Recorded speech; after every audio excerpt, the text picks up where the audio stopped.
اور ہماری یہ خواہش ہے کہ ہمارے بزرگ فرمایا کرتے تھے کوشش کرو نہ کوئی تھک جائے اور خدا نہ کرے نہ کوئی اک جائے۔ فرماتے تھے تھکے بندے پہ اثر کوئی نہیں ہوتا، اور اگر کوئی اک جائے تو اسے ثواب کوئی نہیں ہوتا۔ تو دونوں کاموں سے ہی بچنے کی کوشش کی جائے، اس لیے یہ اتنا خوبصورت ٹھنڈا اور خوبصورت ماحول ہے۔ کچھ باتیں آپ کی خدمت میں عرض کرنی ہیں۔ اللہ تبارک و تعالیٰ نے قرآن مجید میں ارشاد فرمایا کہ فَلَا وَرَبِّكَ لَا يُؤْمِنُونَ حَتَّى يُحَكِّمُوكَ فِي مَا شَجَرَ بَيْنَهُمْ۔ اے محبوب علیہ السلام، آپ کے رب کی قسم، اے محبوب مجھے آپ کے رب کی قسم، یہ اتنی دیر تک مومن نہیں ہو سکتے جتنی دیر تک اپنے ہر معاملے میں آپ کا فیصلہ تسلیم نہیں کر لیتے، آپ کی رضا کو حاصل نہیں کر لیتے، آپ کے ہر قول کو اپنے لیے قول فیصل نہیں جان لیتے، اتنی دیر تک یہ مومن ہو سکتے نہیں۔ ہم یہ کرتے ہیں کہ چند چیزوں میں تو دین پر عمل کرتے ہیں۔ دین کل سمجھنا اور کل دین پر عمل کرنا، اور دین کی ساری جہتوں کا خیال رکھنا، عبادات کا بھی، معاملات کا بھی، اخلاقیات کا بھی، ہر چیز پر توجہ رکھنا، کل دین کو سمجھنا، یہ مسلمان کے ایمان کا تقاضا ہے۔ ہمارا سارا کچھ نبی پاک صلی اللہ تعالیٰ علیہ وسلم کے ساتھ وابستہ ہے۔ اگر ہم اپنے دین سے، ایمان سے، اپنے معاملات سے نبی پاک علیہ السلام کے نام مبارک کو معاذ اللہ نکال دیں تو ہمارے پاس کچھ بھی نہیں بچتا، یہ دنیا ساری خالی ہو جائے، اندھیر نگری ہو جائے۔ سرور کائنات صلی اللہ تعالیٰ علیہ وسلم کے نام نامی اسم گرامی کی برکت سے ہی ستاروں میں روشنی ہے، پھولوں میں خوشبو ہے، اور کائنات کے سارے رنگ حضور ہی کا صدقہ ہیں۔ اب ظاہر ہے بندہ مومن جب یہ سمجھ گیا ہے کہ سارا کچھ حضور کی ذات ہے اور سارا کچھ نبی کریم علیہ السلام کی ذات سے وابستہ ہے، تو اب اسے پتہ ہونا چاہیے نا کہ حضور راضی کیسے ہوتے ہیں۔ اسے خبر ہونی چاہیے کہ نبی پاک علیہ السلام کی رضا کس بات میں۔ سب سے پہلے یہ سمجھ لیں کہ حضور نے فرمایا نماز میری آنکھوں کی ٹھنڈک ہے۔ یعنی ہم چونکہ کچھ باتیں بہت زیادہ سنتے ہیں تو اس کا ذائقہ نہیں محسوس کرتے، کبھی حدیث کے لفظوں پر غور کریں۔ فرمایا نماز میری آنکھوں کی ٹھنڈک ہے، یعنی کہتے ہیں نا آنکھیں ٹھنڈی ہو گئیں، تو حضور فرماتے ہیں جب تو سجدہ کرتا ہے نا میرے امتی، جب تو نماز پڑھتا ہے، رکوع قیام سجود کرتا ہے، تو تیرے نبی کی آنکھیں ٹھنڈی ہوتی ہیں۔ یہ کتنا بڑا رضا والا کام ہے نبی پاک صلی اللہ علیہ وسلم کی نماز پڑھنا۔ اور حضور کا اپنا نماز کے ساتھ رشتہ یہ تھا کہ سورج گرہن ہوا تو حضور نے نماز کی نیت باندھ لی، چاند گرہن ہوا تو نماز پڑھنے لگے، تیز بارشیں طوفان کی صورت میں آئیں تو نماز پڑھی، بارش نہیں ہوتی تو نماز پڑھی، حتیٰ کہ جنگوں کے موقع پر بھی میرے نبی پاک نماز کی کثرت فرماتے تھے۔ ہر موقع پر نماز کی طرف توجہ۔ نماز حضور کی چاہت ہے، آنکھوں کی ٹھنڈک ہے۔ وہ کس طرح کو امتی ہے جو یہ نہ چاہے گا کہ میرے نبی کی آنکھیں ٹھنڈی ہوں۔ آپ نماز پڑھیں، نماز میں آپ توجہ کریں۔ دوسرا، رسول پاک صلی اللہ تعالیٰ علیہ وسلم راضی ہوتے ہیں جب کوئی دین پہ چلتا ہے، جب کوئی دین پہ عمل کرتا ہے۔ میں نے چونکہ کچھ باتیں عرض کرنی ہیں، یہ میرا عنوان ہے، تو میں کچھ چیزیں ایسی ہیں جن کا پتہ ہے بس اشارہ کر کے گزرنا ہے۔ حضرت امیر حمزہ رضی اللہ تعالیٰ عنہ کو جب پتہ چلا کہ ابو جہل نے معاذ اللہ حضور کے سر اقدس پر ڈنڈا مارا ہے، تکلیف دی ہے، تو جناب امیر حمزہ نے بھی جا کے ابو جہل کے سر پہ ڈنڈا مارا، سر پھوڑ دیا۔ آ کے حضور کی بارگاہ میں عرض کرنے لگے کہ اے محبوب علیہ السلام، میرے پیارے بھتیجے راضی ہو جائیں، میں نے بدلہ لے لیا ہے، ابو جہل کا سر میں نے زیادہ پھوڑ دیا ہے۔ تو حضور نے فرمایا چچا میں ابو جہل کا سر پھوڑنے سے تو خوش نہیں نہ ہوتا، تو اے محبوب آپ کیسے خوش ہوتے ہیں؟ فرمایا آپ میرے دین کا کلمہ پڑھ جائیں، مسلمان ہو جائیں، میں خوش ہو جاؤں گا۔ تو ہم چیزوں کو سمجھتے نہیں۔ دین پر جب کوئی بندہ آتا ہے، دین پہ عمل کرتا ہے، ہماری تو تڑپ ہونی چاہیے نا، لیکن نا حضور کی خواہش ہے لوگ مومن ہو جائیں۔ وحشی حضرت امیر حمزہ کا قاتل آ کے عرض کرتا ہے حضور اگر میں کلمہ پڑھ لوں تو معافی ہے؟ فرمایا آ صحیح، دین قبول کر، تیرے لیے بھی معافی ہے۔ میرے بھائی جو دین پہ آئے، دین پر عمل کرے، اس سے حضور خوش ہوتے ہیں۔ جھنڈیاں لگانا بڑا کام ہے، یہ کمکمے سجانا بڑا کام ہے، نعرے لگانا بڑا کام ہے، اس میں بڑی سعادت ہے، لیکن سمجھ لینا کہ یہ تو ہم پھول بوٹے لگا رہے ہیں دین کے کام میں، جو بنیاد ہے وہ تو دین قبول کرنا ہے، جو اساس ہے وہ تو دین پہ عمل کرنا ہے۔ اب آپ تیسری بات سنیں، حضور کس بات سے راضی ہوتے ہیں؟ توجہ ہے آپ کی میری بات پر؟ ہمارے ہاں نا جب کسی کا والد فوت ہو جاتا ہے نا، جو بچہ یتیم ہو جاتا ہے، تھوڑے دنوں تک لوگوں کی ہمدردیاں اس کے ساتھ رہتی ہیں۔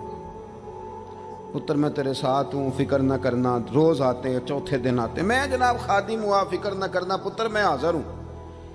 پھر جب 15-20 دن گزرتے ہیں تو پھر کہتے ہو نہیں بڑا کچھ چھوڑ کے گیا ان کا ابا۔ ایسے تھوڑی بات ہے، اس نے کمائی کی سنبھالے ہوئے پیسے ان لوگوں نے۔ پھر تھوڑے سے 6 ماہ گزر جاتے ہیں تو پھر کمزوریاں نظر آتی ہیں یتیموں میں۔ پھر لوگ کہتے ہیں نہیں جی یہ نکمے بڑے ہیں، انہیں کام کرنا چاہیے، ہاتھ پھیلاتے ہیں، عادت پڑ گئی ہے۔ میں نے دیکھا ہے آہستہ آہستہ سخت ہو گئے۔ میں نے یتیموں کی یہ کیفیت دیکھی ہے کہ وہ اتنے زیادہ پریشان ہو جاتے ہیں، اتنی آزمائش میں آ جاتے ہیں کہ وہ باقی سارے لوگوں سے نفرت کرنے لگتے ہیں۔ کہاں گئے وہ کل جو کل والے دن آ کے کہہ رہے تھے مجھے بتاؤ میں روٹی پکاتا ہوں، 10ویں میں مجھے یاد کرنا، بھول گیا انہیں سارا کچھ۔ وہ جس نگاہ سے اپنے بچے کو دیکھتے ہیں اس نگاہ سے دیکھتے ہی نہیں۔ سخت گیر ہو جاتے ہیں وہ لوگ جب ان کے سروں سے سایہ اٹھتا ہے اور ان کے اپنے ان کے قریب نہیں جاتے۔ آؤ نا، یہ نبی پاک کو راضی کرنے والا کام ہے۔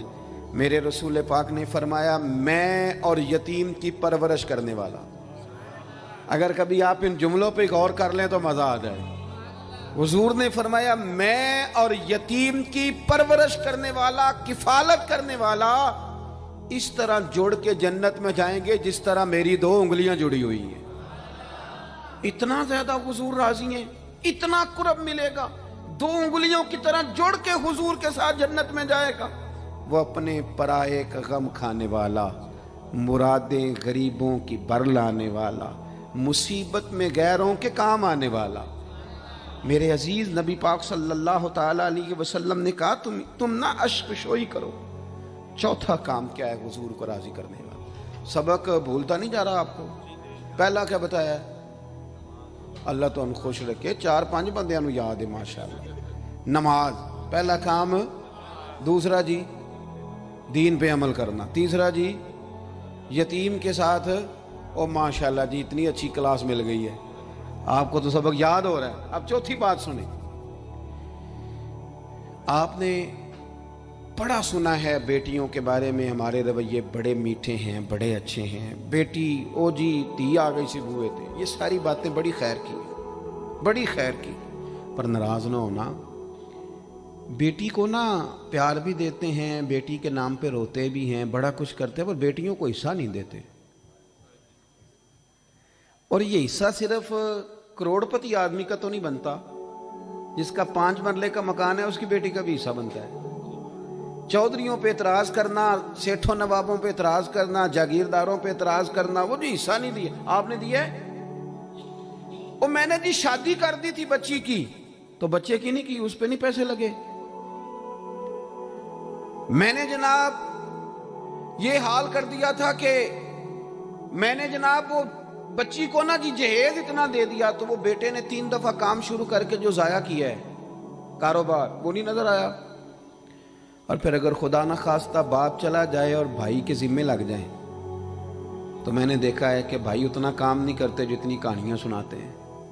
تیرا فلاں بھی میں نے کیا، فلاں بھی میں نے کیا، بھئی تیری بہن تھی تو نہیں کرنا تھا۔ او یارو، بیٹی کا پیار، حضور اس سے راضی ہوتے ہیں، حضور راضی ہوتے ہیں۔ نبی پاک علیہ السلام نے فرمایا جس کے حصے میں 4 بیٹیاں آئیں، یا 3 بیٹیاں آئیں، یا 2 بیٹیاں آئیں، مختلف روایتوں میں لفظ ہے، یا فرمایا 1 بیٹی آئی، تیاں لئی پردیس وے بابل تے پتراں لی جاگیراں، چپ رہنا تے منہ کچھ بھی نہ کہنا، تیاں دیاں تقدیراں۔ بیٹی کا وہ مقام جو حضور صلی اللہ علیہ وسلم جس سے راضی ہوتے ہیں، اس مقام پر توجہ کریں۔ آج بھی بیٹی ڈری ڈری سی، سہمی سہمی سی گھر آتی ہے، سہمی سہمی۔ اور میں نے وہ والی بیٹیاں بھی دیکھی ہیں کہ شوہر کہہ رہا ہے کہ جا حصہ لے کے آ، تو وہ کہتی ہے میں حصہ مانگنے گئی تو میرا وہ دروازہ بھی بند ہو جائے گا. بھائی کہندا حصہ لے لے تے پرت پھر مرے دا منہ نہ ویکھی. اتنی مشکل میں بیٹی کو ڈال دیا. سنو نا حضور نے فرمایا جس کے ذمے 2 3 یا 1 بیٹی بھی آ گئی، فرمایا اس کی صحیح پرورش کر کے عزت سے رخصت کر کے آ جائے، حضور فرماتے ہیں میں اس کا بازو تھام کے جنت میں ساتھ لے کے جاؤں گا.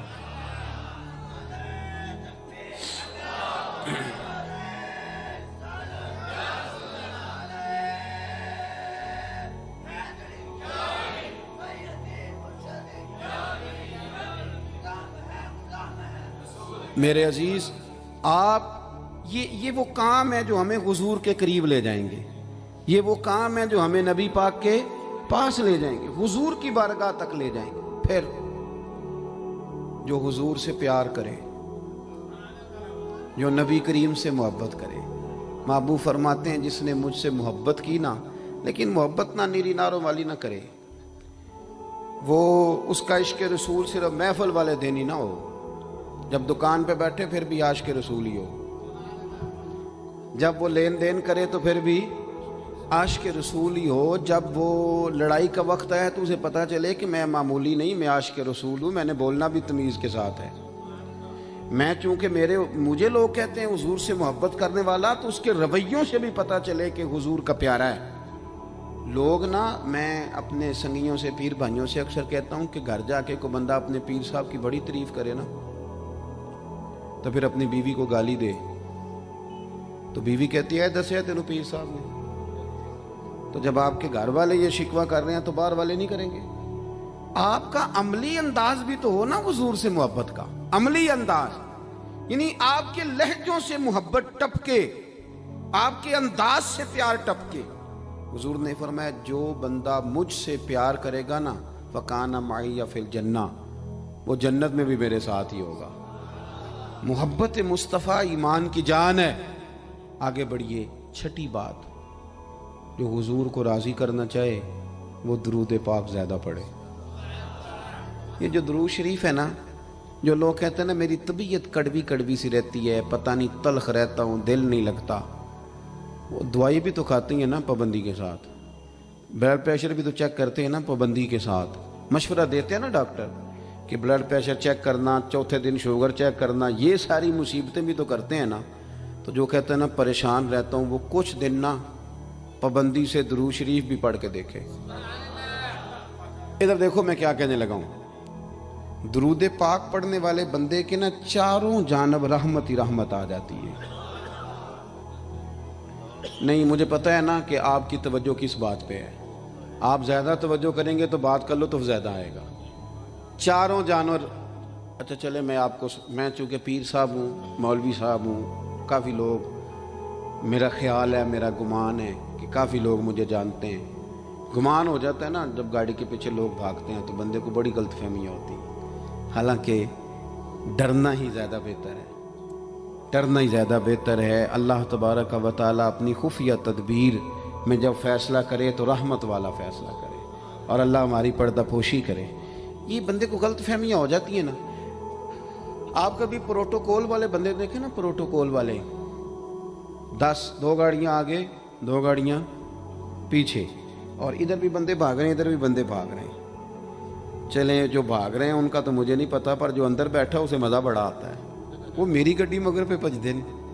یہ مطلب حالانکہ یہ مقام لطف لینے کا نہیں، یہ ڈرنے کا مقام ہے، یہ خوف کا مقام ہے. آپ پروٹوکول دیکھیں کبھی. پروٹوکول آپ کے سیاستدانوں کو اتنا زیادہ پیار نہیں پاکستان سے، الا ماشاءاللہ. وہ تو یہاں آئیں نہ موج کریں باہر ہی، وہ تو اس لیے آتے ہیں کہ وہاں ان کی گاڑی کے پیچھے کوئی نہیں بھاگتا.